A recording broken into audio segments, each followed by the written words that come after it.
Bienvenue à tous. Welcome to Reporters here on France 24.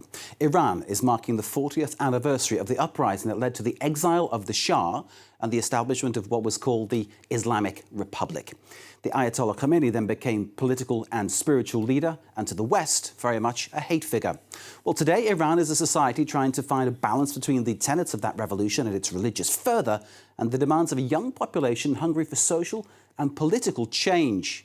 Add to this the uncertainty over the 2015 nuclear deal and the instability in neighbouring countries. It all makes for a place where more and more people are questioning why things are as they are right now. Our special report gives us an insight into Iran from the inside.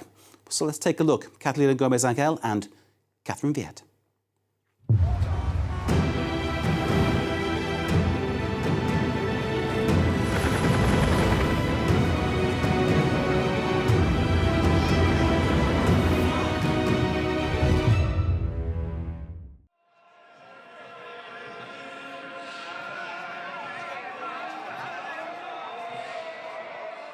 The window you can see here is known as the window of the revolution. The Ayatollah Khomenei used to make speeches from it. It's from this window here that the revolution began. We are in Qom, the religious capital of Iran.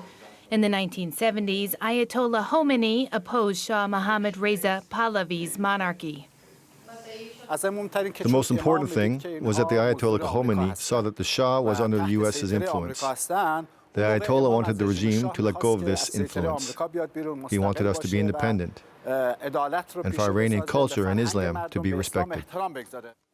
In 1964, Khomeini was exiled for criticizing the monarchy. It would be 14 years before he could return. In February 1979, the revolution wins and he becomes the supreme ruler of the Islamic Republic.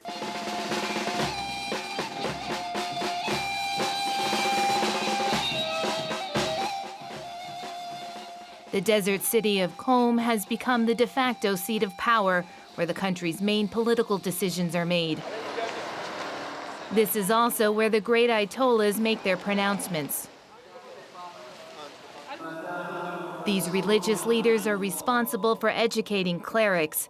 Their worldview is supposed to guide the lives of 80 million Iranians, of which more than 60% are under 35 years old. When our guide says that the enemy can't stop the revolution, it's neither a joke nor a threat. It's a reality. The revolution is a reality. The revolution will last for as long as the history of humanity.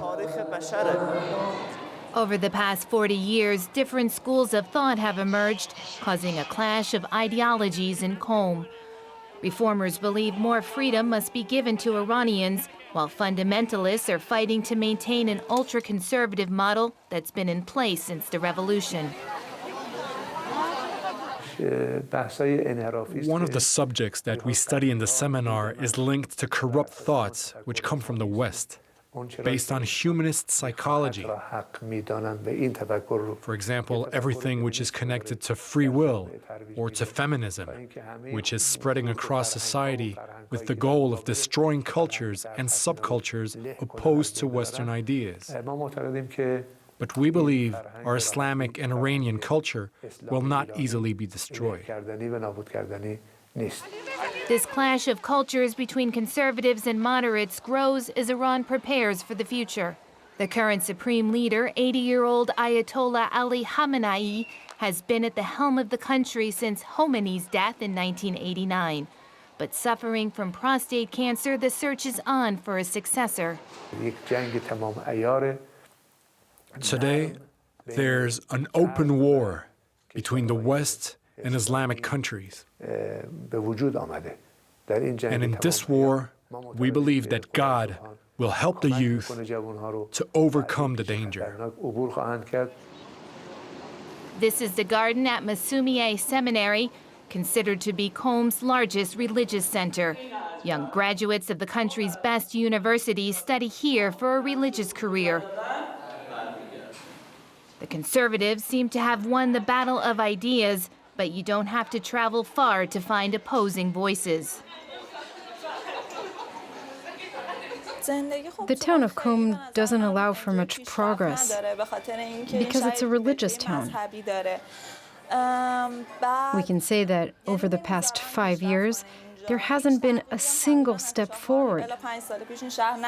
They block all evolution, and above all, for women. We don't have any freedom here, and all that it entails. This tension that's emerging in Iranian society is felt especially in Tehran, the country's capital, and home to 15 million people.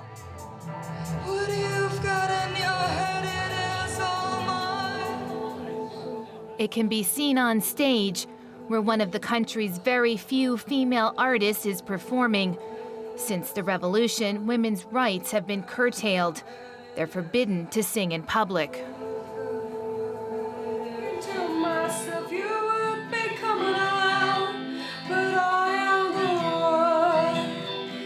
I believe that there is no such thing as you can't do this or you can't do that. Because when you want to do something, I think when you want to do something, you'll go for it no matter what. For the past few years, I walked along. I keep just walking along. When to say something loud, you were walking along. I think that they have become, in a word, stronger. I mean, they are actually always ready for challenges. They are ready for doing new things, for taking risks. So they have this anarchism in them. They want to, meanwhile that they don't want to break the rules, but they have the anarchism that they want to show the world that even though that we have the boundaries, we are really something.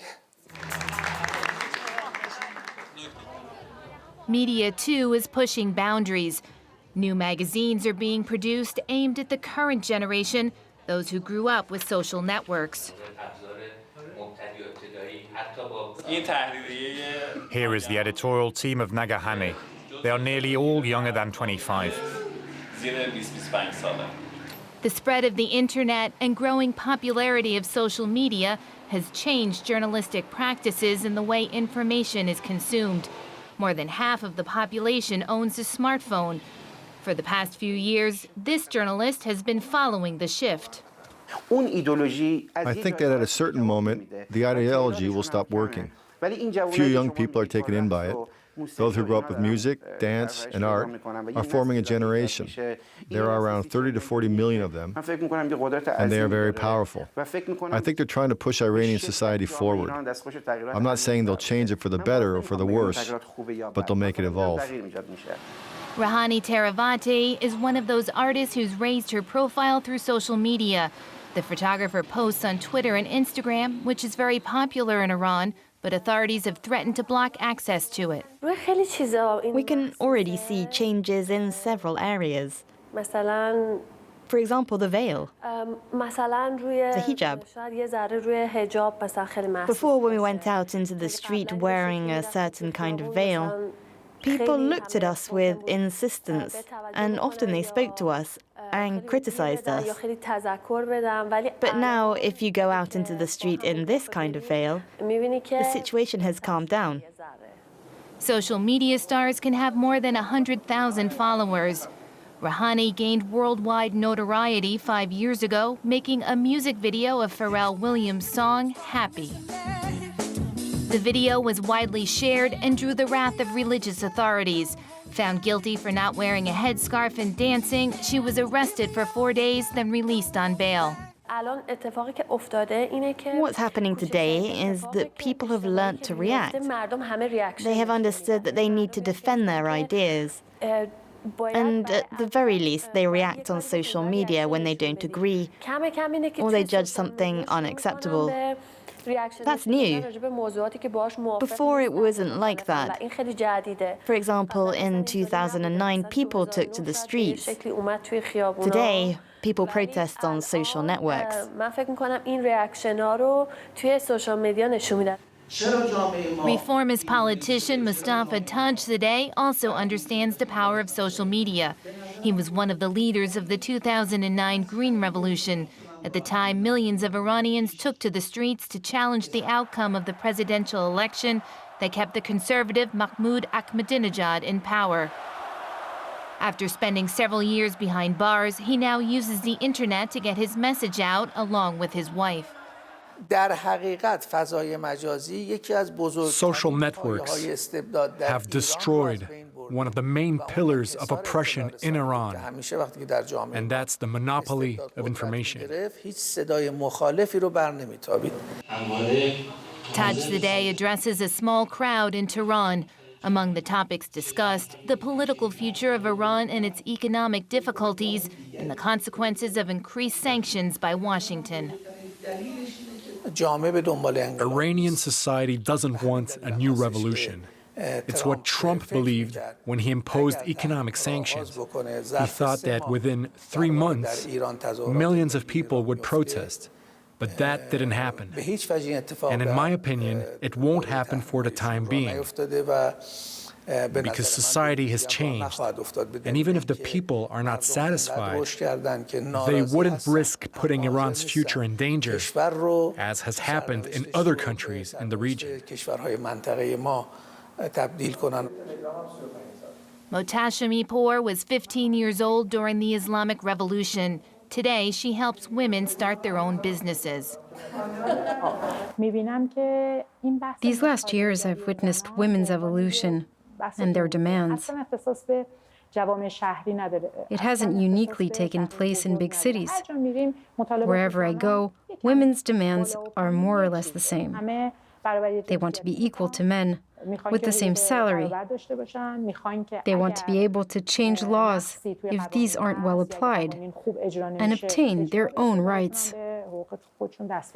Out of 290 MPs in the Iranian parliament, only 17 are women, and they want greater representation. At the start of the revolution, the guide promised that all women ought to have their chance, whatever the domain, and that they could participate in the process of decision-making. This happened within the university, where women have visibly obtained real participation. Today, there are even more women than men there. But in politics and economics, above all in politics, their participation hasn't followed the same path. It shows that breaking into the circles of power in Iranian politics is no easy feat.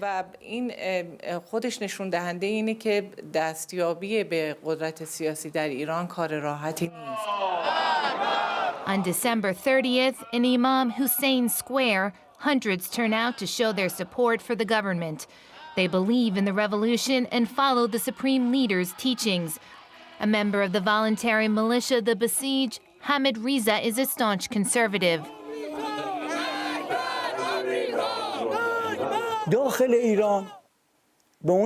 I have two kinds of message to send. One is to anarchists, those who are ready to break the peace in our country. I tell them that we won't let Iran become another Syria or another Iraq. And if they want to sow chaos, we'll break their necks. I also have a message for foreigners. Don't come and bother us. I'm telling them that we're not afraid of sanctions, not afraid of threats. That's all. The revolution has lasted for 40 years and it will continue.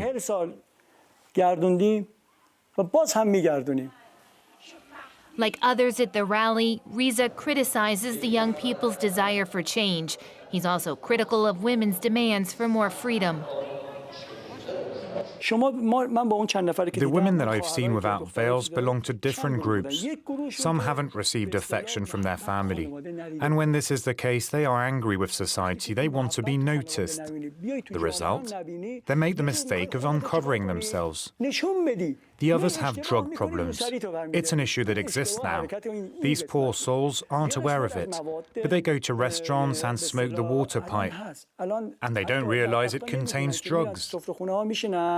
And they drive to come back and smoke more and more. Long banned in Iran, The House of Bernarda Alba, written in 1936 by Spanish playwright Federico Garcia Lorca, is now on stage. It tells the story of an oppressive conservative matriarch who imposes an 8-year mourning period on her daughters after the death of her husband. The play casts a critical light on the secondary role women were forced to inhabit in rural Spain at the beginning of the 20th century. In Iran, it's women who are bravest, not men. For me, Lorca's work perfectly captures this fight, led by Iranian women. But for these young actresses from outside the capital, there's a reason to be hopeful.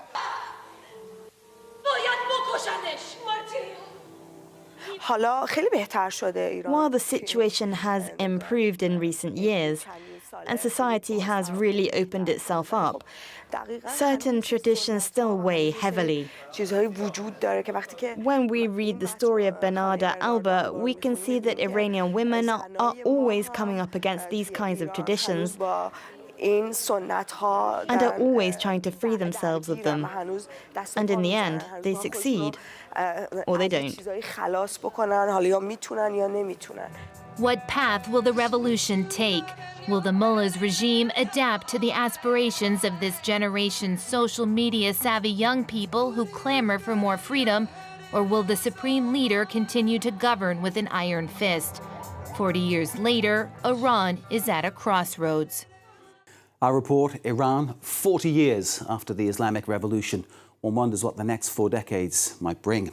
Well, that's it for this edition. See it again, of course, via our website, www.france24.com. Thanks for watching, reporters. Stay with us here on France 24.